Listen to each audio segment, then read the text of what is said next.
Bismillahirrahmanirrahim. Assalamualaikum warahmatullahi wabarakatuh. Alhamdulillahi rabbil alamin. Wassalatu wassalamu ala asyrafil anbiya'i wal mursalin wa ala alihi wa ashabihi ajma'in, amma ba'd. Saudara-saudara sekalian, materi kita untuk hari ini adalah salah paham tentang Islam dan ilmu pengetahuan.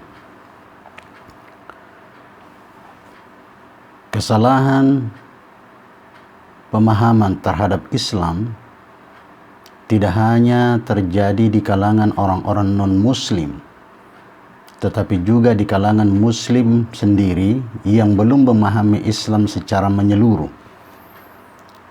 Islam sering dipandang secara sempit sebagai agama yang berisi ibadah ritual saja. Padahal ritual dalam Islam hanya sebagian saja dari ajaran Islam. Islam berkaitan dengan seluruh aspek kehidupan manusia dan memberikan nilai-nilai esensial bagi seluruh aspek kehidupan itu. Kesalahpahaman tersebut disebabkan karena pemikiran yang bersifat dikotomis, yaitu memisahkan antara agama dan kehidupan. Agama hanya dipandang sebagai salah satu aspek hidup saja, yaitu kebutuhan manusia terhadap penyembahan pada Yang Maha Kuasa. Sedangkan pada aspek-aspek kehidupan lainnya, agama tidak bisa diperankan. Pemahaman parsial ini melahirkan pandangan yang sempit terhadap Islam dan menumbuhkan sekularisasi. Islam diturunkan untuk menata kehidupan manusia di dunia, sedangkan akhirat adalah akibat atau buah dari kehidupan dunia. Islam menunjukkan jalan dan arah yang ditempuh untuk mencapai kebahagiaan yang hakiki di dunia dan akhirat. Bagi seorang Muslim, Islam menjadi dasar dalam menata kehidupannya, baik ekonomi, politik, maupun budaya, sehingga kehidupannya menjelmakan perilaku yang Islami. Sebagaimana firman Allah Subhanahu wa taala dalam surah Al-Baqarah ayat 208. A'udzu billahi minasyaitonir rajim. Bismillahirrahmanirrahim. Ya ayyuhalladzina amanu udkhulu fis-silmi kaffah wa la tattabi'u khutuwatis syaitan innahu lakum aduwwum mubin. Hai orang-orang yang beriman, masuklah kamu ke dalam Islam secara keseluruhan dan janganlah kamu turuti langkah-langkah syaitan. Sesungguhnya syaitan itu musuh yang nyata bagimu. Agama dan ilmu pengetahuan merupakan dua hal yang sering disalahpahami. Di satu sisi, agama dipandang sebagai hal yang statis, subjektif, dan irasional. Sedangkan ilmu pengetahuan dipandang sebagai sesuatu yang dinamis, objektif, dan rasional. Keduanya seringkali ditempatkan pada titik yang berseberangan. Agama dan ilmu pengetahuan sampai saat ini masih dipandang sebagai dua hal yang tidak bisa dikompromikan. Pandangan ini terus berkembang dan bahkan memasuki pola berpikir sebagian umat Islam yang memisahkan secara diametral antara persoalan agama dan ilmu pengetahuan. Agama Islam datang dan diturunkan melalui wahyu Allah. Sedangkan ilmu pengetahuan merupakan hasil olah pikir dan akal budi manusia ciptaan Allah. Karena itu, kebenaran ilmu pengetahuan dan agama berbeda. Yang satu bersifat apa adanya atau given dari Allah yang mutlak kebenarannya.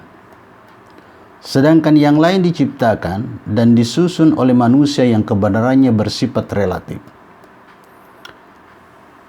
Kendati pun demikian, agama Islam dan ilmu pengetahuan pada hakikatnya bersumber dari Allah, dan Allah mendorong manusia untuk menguasai ilmu pengetahuan. Dengan demikian, agama Islam tidak menentang atau menghambat lajunya ilmu pengetahuan dan teknologi, seperti yang sering disangkakan orang. Bahkan sebaliknya, Islam justru mendorong lajunya ilmu pengetahuan dan teknologi, karena penguasaan dua hal tersebut merupakan perwujudan dari tugas manusia sebagai khalifah di bumi. Agama Islam diturunkan Allah kepada manusia, makhluk yang dibekali akal untuk berpikir. Oleh karena itu, tidak mungkin Islam bertentangan dengan akal atau produk-produk akal. Paling jauh adalah adanya keterbatasan akal dalam menjangkau sesuatu. Karenanya memerlukan informasi Tuhan, misalnya tentang alam gaib. Hal-hal semacam ini yang bersifat statis dan dogmatis dalam ajaran Islam yang bersumber kepada Al-Quran dan Al-Hadis sangat menjunjung tinggi kedudukan akal. Di dalam Al-Quran terdapat ratusan ayat yang mendorong penggunaan akal untuk berpikir. Akal adalah lambang kekuasaan manusia. Karena itu di dalam ajaran Islam yang memberikan kedudukan tinggi kepada akal terhadap konsep manusia yang berpikir, mandiri, dan bertanggung jawab. Dengan demikian, manusia diberikan kebebasan dalam berkehendak dan mengubah keadaan dirinya dan alam sekitarnya, suatu hal yang sesuai dengan pandangan yang ada dalam ilmu pengetahuan dan teknologi. Ilmu pengetahuan sebagai produk akal senantiasa dapat diikuti oleh agama Islam, karena Islam memberikan tempat yang luas bagi perkembangan pemikiran manusia. Akal diperintahkan untuk bekerja dengan giat, memikirkan dengan serius, dan mendalam terhadap segala hal dan segala peristiwa di alam raya ini. Sebagaimana firman Allah Subhanahu wa Ta'ala dalam Quran surah Yunus ayat 101. Qul inzuru madza fis samawati wal ard wa ma taghna ayati wan nudhuri anil qaumil la yu'minun. Katakanlah olehmu Muhammad, perhatikanlah apa yang ada di langit dan di bumi. Tidaklah bermanfaat tanda kekuasaan Allah dan Rasul yang memberi peringatan bagi orang-orang yang tidak beriman. Ayat ini mendorong manusia untuk mengadakan pengamatan pada langit dan bumi dan peristiwa-peristiwa yang terjadi di sana. Pengamatan, penelitian, dan observasi merupakan bagian dari metode yang digunakan ilmu pengetahuan. Dengan demikian, agama Islam memandang ilmu pengetahuan dan teknologi dalam pandangan yang positif, bahkan mendorong manusia untuk menggali dan mengembangkannya, sebagaimana hadis Nabi SAW yang diriwayatkan oleh Abu Shaykh dan Ibnu Abbas. Tafakkaru fi khalqillah wa la tafakkaru fi zatillah. Pikirkanlah tentang ciptaan Allah dan janganlah kamu memikirkan zat Allah. Penempatan akal pada posisi yang sentral mendorong berkembangnya ilmu pengetahuan di kalangan umat Islam, terutama pada abad ke-8 Masehi, yang melahirkan para cendekiawan dan ilmuwan muslim. Sejarah membuktikan pada waktu itu didirikan universitas-universitas Islam di Cordoba atau Spanyol, Universitas Al-Azhar di Mesir, dan Universitas Nizamiyah di Baghdad. Sehingga berkembanglah ilmu pengetahuan di dunia Islam jauh-jauh hari sebelum orang-orang Eropa mengembangkannya.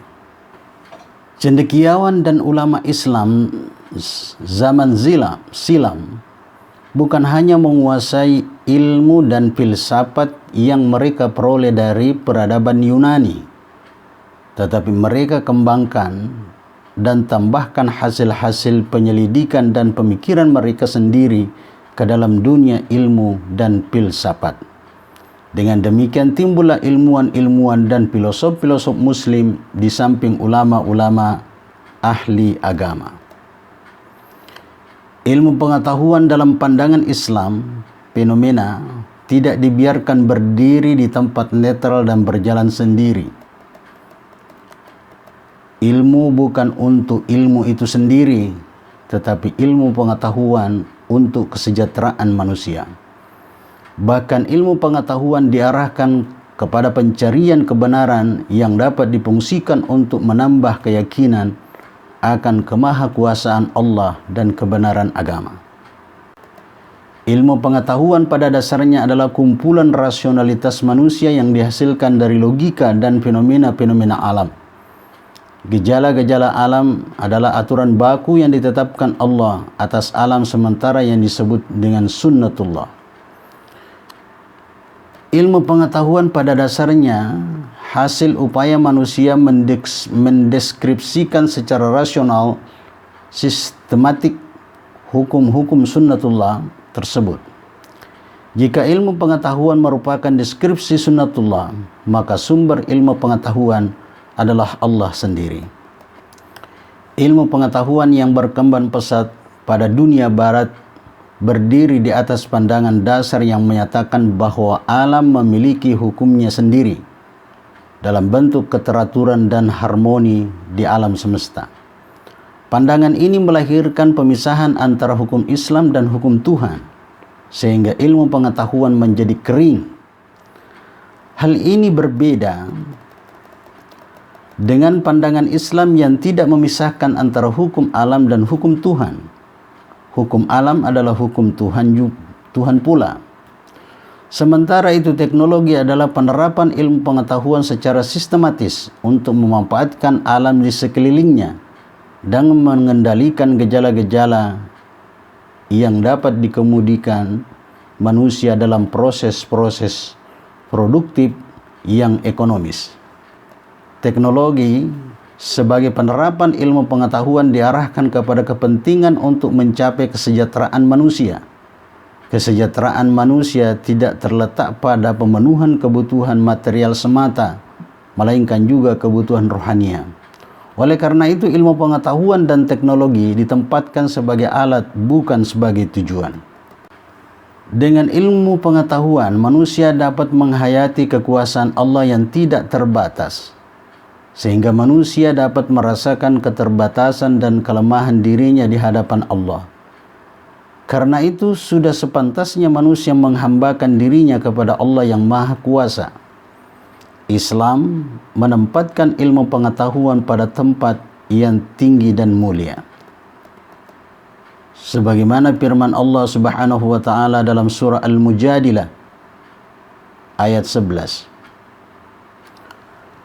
Hai orang-orang yang beriman, apabila kamu dikatakan kepadanya berlapang-lapanglah dalam majlis, maka lapangkanlah. Niscaya Allah akan memberi kelapangan untukmu. Dan apabila dikatakan berdirilah kamu, maka berdirilah. Niscaya Allah akan meninggikan orang-orang yang beriman di antaramu dan orang-orang yang diberi ilmu pengetahuan beberapa derajat. Dan Allah Maha mengetahui apa yang kamu kerjakan.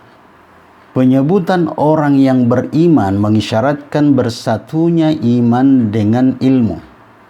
Karena itu dalam pandangan Islam, ilmu pengetahuan tidak bebas nilai. Ia selalu memihak kepada kebaikan dan kebenaran.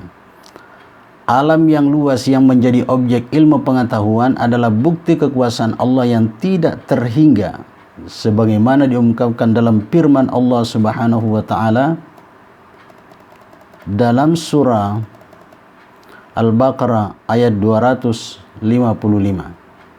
Allah, tidak ada Tuhan yang berhak disembah melainkan Dia yang hidup kekal, lagi terus-menerus mengurus makhluknya, tidak mengantuk dan tidak tidur.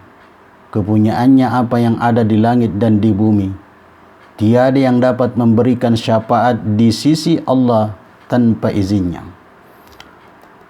Allah mengetahui apa yang ada di hadapan mereka dan di belakang mereka.